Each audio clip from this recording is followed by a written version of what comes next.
ई चालन जो ज़ुल्म सिर्फ़ कराची में न बल्कि पूरे पाकिस्तान में जेके जेके वॾा शहर उन्हनि में तमामु ग़ौर ऐं शोर सां हली रहियो आहे।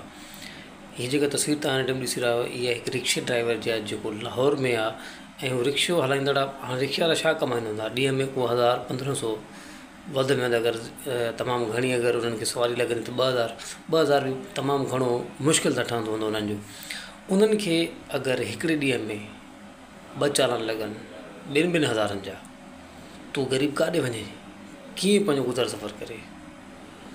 असांखे त कॾहिं कॾहिं ईअं लॻंदो आहे त असांजी हुकूमत चाहे थी त पंहिंजे आवाम खे हूअं नथा मारे सघूं त महांगाई जा हिन जे मथां पहाड़ कहिड़े कहिड़े इन्हनि खे मारे वञे कंहिं तरीक़े सां।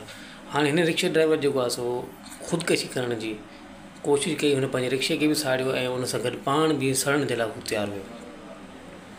अफ़सोस आहे त असां जेके मिडिल क्लास माण्हू आहिनि जंहिंजी पघारूं घटि आहिनि या जेके डेली बेसिस ते मतिलबु रिक्शे ड्राइवर थी विया या कार टैक्सी हलाईंदा आहिनि या बाइक या फुट पांडा जेके अहिड़ा आहिनि शख़्स, उन्हनि खे अगरि 2-2, 2.5 हज़ार 4-4 हज़ार चालान लॻे डेली, त उहो पंहिंजो गुज़ारो कीअं करे। असांजो गवर्नमेंट पाकिस्तान खां इहो ई अर्ज़ु आहे त महिरबानी करे को असांजे लाइ अहिड़ो सोल्यूशन बि कढो या असांजूं पघारूं तव्हां लखनि ताईं पुॼायो या असांजी इनकम डेली जी जेका उहा तव्हां 15-20 हज़ार ताईं पुॼायो, त पोइ असां चालान भरण जे लाइ तयारु आहियूं। पोइ 2000 छा 5000 चालान लॻंदो बि कंहिं ते बि को असरु न आहे पवण वारो। पर ख़ुदा रा कुझु रहम कयो, ईअं मज़लूम आवाम खे जेको आहे ज़ुल्म ऐं सितम सां न मारियो।